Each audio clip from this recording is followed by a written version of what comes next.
प्रमद बर'नि खौरां बुङोब्ला आं लाजिनायसो मोनो। आबसु आन्दलन खालामबोनानै बेसेबां सिगाङाव आसाम डिभाइड 50-50 होननानै बुंदोंमोन। बियो गादियाव जिरायनो थाखाय मासियाव जिरायनो थाखाय बियो बेबायदि माबा खालामाखै होनना बुंदोंमोन बियो। खिन्थु दायो दिनै मानो गादियाव जिरायखो बियो? बावैसो सान सिगां उदालगुरि जिल्लानि रौतायाव उदालगुरि जिल्ला BPF हानजा आइजो दालायनि मावसुमा मेलनि गेजेरजों खौरां बिजोङाव BPFनि सासे आइजो दैदेनगिरिया BTCनि गाहाय मावफुं सोद्रोमा प्रमद बर'खौ सोंखारिनायनि सायाव तामुलपुर जिल्ला UPPL आइजो दालायनि खौरांगिरि मेलनि गेजेरजों तामुलपुर जिल्ला UPPL आइजो दालायनि बिबानगिरिया प्रमद बर'खौ सोंखारिनायखौ दुखु मोननाय फोरमायनानै प्रमद बर'आ राजखान्थियाव फैनायनि जाहोना हाग्रामा महिलारिजों दैदेनजानाय बै समनि BPF सोरखारा जाबादि खामानिखौ मावदोंमोन बेखौ नुनानै प्रमद बर'नि गोसोआ गाबखांनाय फैदोंमोन। बेखायनो एबसुखौ दोनथ'नानै राजखान्थियाव आगान होनो गोनां जादों आरो राजखान्थियाव फैनाय लोगो लोगोनो बिसायख'थिनि सिगां जेरैबायदि खोथा होदोंमोन बेफोरखौ लासै लासै मावफुंगासिनो दं होनना बुंनायजों लोगोसे निखावरि नखरनि फरायसाफोराबो बेसेन नाङाजासे कचिं लानायनि खाबुखौ मोननो हादों होनना ओरैबायदि फोरमायो। गिबियावनो आङो बिटिआर हालामनि गासै रायजो राजाफोरनि आंनि खुलुमनायखौ बावहरग्रोबाय। दिनै जोंनि प्रमद बर' सार आरो UPPL दोलोनि सायाव BPF दोलोआ जाबायदि बाथ्राफोरखौ बुंबाय थादों जों जोबोद दुखु मोनदों। मानो होनोब्ला जोंनि प्रमद बर' सारा माने बर' हारिखौ फानना जानाय आरो माने बिटिआरखौ फानना जानाय बाथ्राखौ बुंनायनि थाखाय जों जोबोद दुखु मोनदों। प्रमद बर' सारा बर' हारिनि थाखाय जाबायदि खामानि मावबोबाय बर' फरायसा आफादाव थानानै आरो बेफोरबायदि मानसिया आरो बर' हारिखौ फानना जागोन होनना बुंनाय बाथ्रा मोनसेया बिथांमोननि थाखाय बहुत गोरोन्थि बाथ्रा जादों। आरो लोगोसेयावनो जोंनि प्रमद बर' सारा राजनितिकआव फैनायनि गुबै जाहोनानो जाबाय हाग्रामा महिलारि सारजों दैदेनजानाय BPF सरकारा जाबायदि खामानिफोरखौ मावदोंमोन बिटिआरखौ खुंनाय समाव बेफोरखौ नुनानै माने जोंनि प्रमद बर' सारनि गोसोआव मोनसे गाबखांनाय फैदों। मानो होनोब्ला बे हाग्रामा महिलारि सारा जे BPF दोलोआ बिटिआर सरकारखौ सोलिबाय थायोब्ला सानसे समाव बर' हारि आरो बिटिआराबो मोनसे समाव माने गोग्लैसोना थालांगोन। बेखौ नुनानै बिथाङा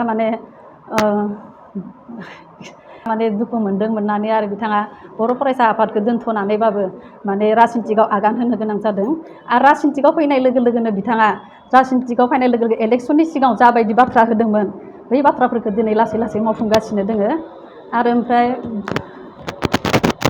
बिथाङा आरो इलेक्सननि सिगाङाव जाबायदि आइजो माहारिनो बाथ्रा होदोंमोन जे माने 75,000 रां होगोन सेल्फ हेल्प ग्रुपफोरनो बे बाथ्राफोरखौबो दिनै नै दा बावैसो जाफुंसार होलांगासिनो दोङो।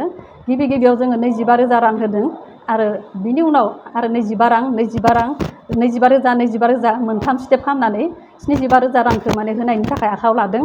आरो बिथांमोननिफ्राय जों माने बाथ्राखौ खोनानो मोन्दों जे 25,000 रांखौ होनानैखि बिसोरो बेयावनो फोजोबगोन होननानै बुंदों किसुमाना।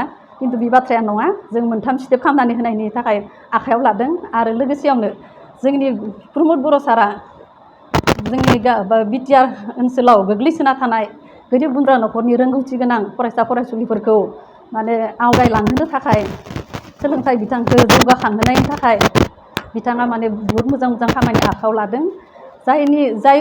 जाय माबानि थाखाय जों दिनै गोरिब गुन्द्रा नखरनि रोंगौथि गोनां फरायसा फरायसुलिफोरा माने फ्रि कचिंनिबो सुबिदाखौ मोननो हादों।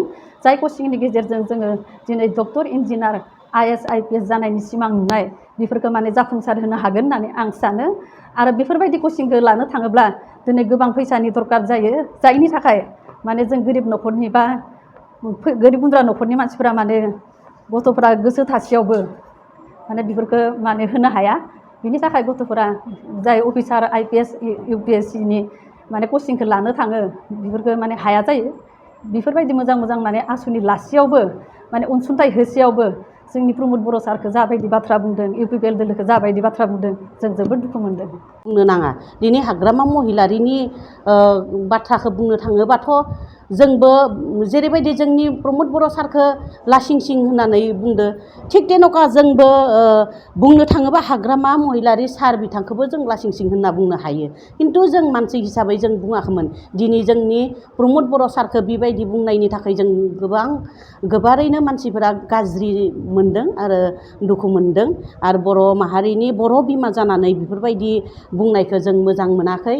आरो जोंनि इयुन जेनेरेसनखौ साननो थाङोब्ला बेफोरखौ बुंनो नाङा, सानै हनै बाथ्राखौ बुंनो नांगौ।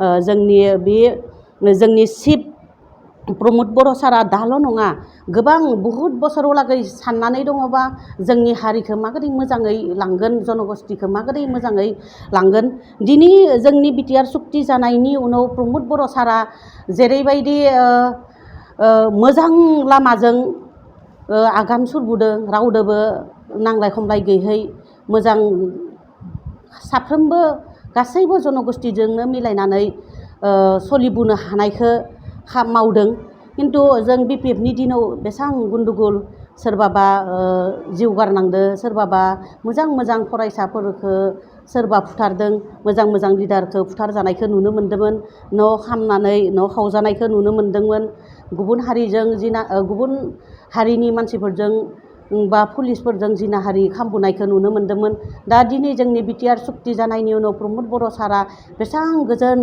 थासारिखौ लाबोनो हादों बेखौनो जों गोजोननाय मोन्दों आरो गोबां खामानि मावलांगोन बिथाङा जेब्लासिमलागै जोंनि बिटिआरनि प्रमद बर' सारा थागोन अब्लालागै जोंनि बे गासै जनगोष्ठीयाबो मोजाङैनो थागोन होननानै आं सानो आरो जोंनि इउपिपिएल दोलोआ माब्लाबाबो जोङो जिरायनानै थाया आरो डाउनाव थाया बिथांमोना बुंदो जे जों बिपिएफ सरकारखौ लाबोफिनगोन खिन्थु जोङो माब्लाबो जों बिपिएफ सरकारखौ लाबोनो होआ खिन्थु जोंनि इउपिपिएलआनो जोंनिया थांनानै थागोन बयबो रायजो राजाफोरा नुगासिनो दङ गोरों गोराफोरा नुगासिनो दङ खिन्थु सानैसो आइजोफोरा बिपिएफनि दिनाव गोबां मोनजानानै दा मोनजायैखाय इखिनि बाथ्राखौ सोंखारिनानै बाथ्रा बुंदो बेखौनो आङो बुंनो सानो जि जोंनि प्रमद बर' सार बायदि मानसिखौ बेबायदि बुंनायखौ नोंसोरो बाङाय गोसो हमथानानै बुं बेखौनो बुंनानै आंनि बे दिनैनि बे रादाब चेनेलनिसिम रोजा रोजा साबायखर बावबाय आरो बयनिसिमबो आं खुलुमनाय थाबाय गोजोन्थों।